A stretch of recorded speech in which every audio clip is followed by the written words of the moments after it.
Hey everyone, so today I'm going to do a book review on Shatter Me. Before I start getting into all the spoilery type things, I gave this entire trilogy like a 4.5 out of 5 stars just because the first book was a little bit slow and I didn't really care for it that much. And so for Shatter Me, I gave this one a 3 out of 5 stars. I thought it was a very typical first book in a trilogy. I always take some kind of notes whenever I'm reading a book usually, and so I kind of wrote a list here of some of the things that I wanted to talk about. And the first thing was that I was kind of bored in the beginning until Juliet and Adam finally escaped from Warner and his whole little prison joint that he had there. The thing that I really liked about this book was the writing style. I really liked how Mafi would type something out and then it would be crossed out.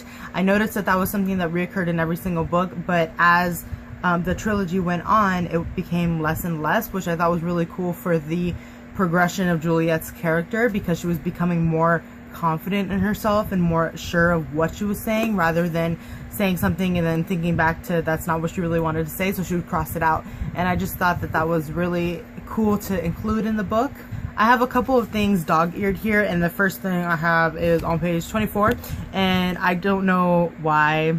I just thought this was a really funny way to describe eye color. And she's like, oh, his eyes are the perfect shade of cobalt blue, like a blossoming bruise, clear and deep and decided. A blossoming bruise. I've never heard an author describe somebody's eyes by saying that they look like a bruise, so I thought that was kind of interesting.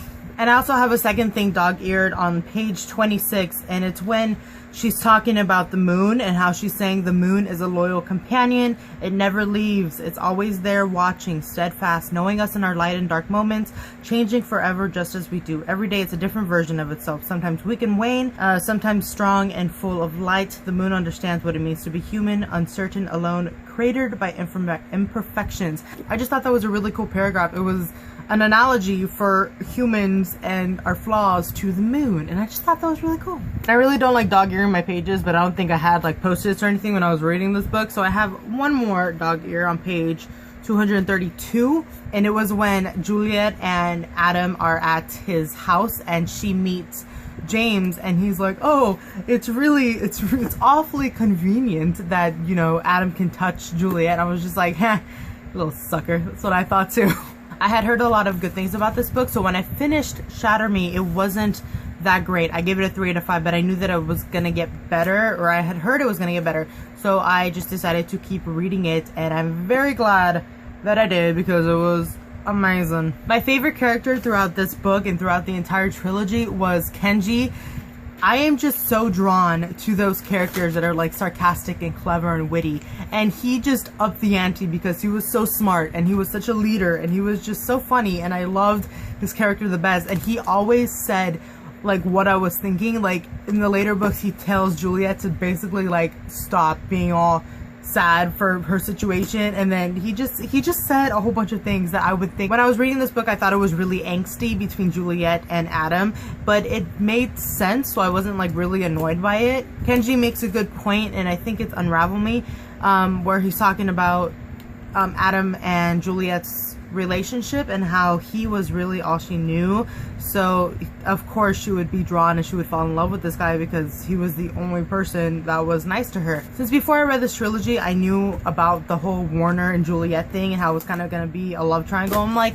And when I was reading Shatter Me, I'm just like, how is this going to be a love triangle? This guy is horrible. He's so like evil. He's this creepy dictator dude. I'm like, how is he ever going to redeem himself in this book? And then it happened, and then my mind just completely turned around on Warner, and he's great.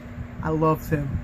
So basically, this first book was a very typical first book in a trilogy series. It just introduced all the characters, had a very, you know, weak and frail first female character, and you know, the one male love interest, and then another one, and like the one best friend. And that's nothing to complain about. I wouldn't be reading all of these teen books if I didn't love the whole teen dystopian thing. And that was another thing that I kind of liked about this world, because this book is technically like a dystopian, but it didn't focus on the dystopia. It didn't focus on the masses of the people. There wasn't a main character that was trying to be the leader like in the Hunger Games where she's trying to free all the people. It really just revolved around these few people that just so happened to be at the top of this dystopia where all of these people beneath them are living in really horrible conditions. So I thought that was a really interesting take on the dystopian kind of book, because it wasn't about the like really bad government or anything.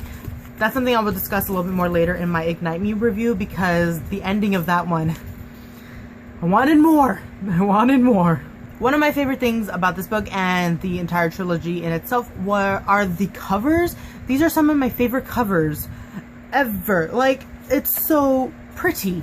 And then there's the whole thing with Juliet and the birds, and how Adam has the bird tattoo on his chest, and how she just really wants to be a bird. She wants to go out and fly and be free.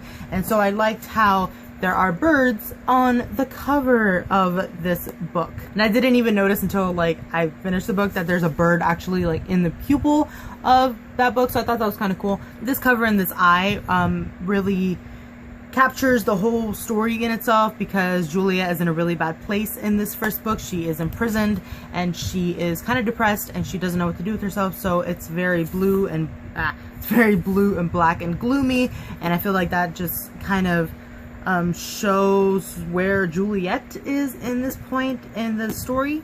Oh, and I completely forgot to talk about the fact that this trilogy is being turned into a TV show. Mafi told us that ABC Family is going to turn Shatter Me into a TV show, so that is like super exciting, and I'm so excited to find out like who they cast for all of these people, and I think it's gonna come out next year. I have no idea, but yeah, they're making it a TV show.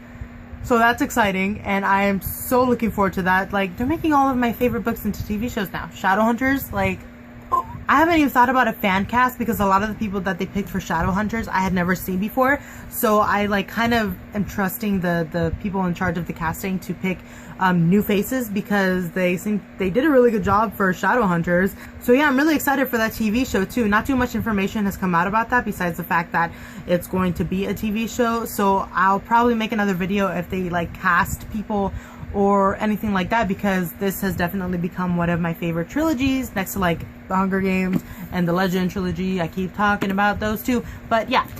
I would love to hear what all of you have to say about it. Go ahead and comment down in the, comment section. So thank you all so much for watching, and I will see you in my next video, book review or something else. Bye!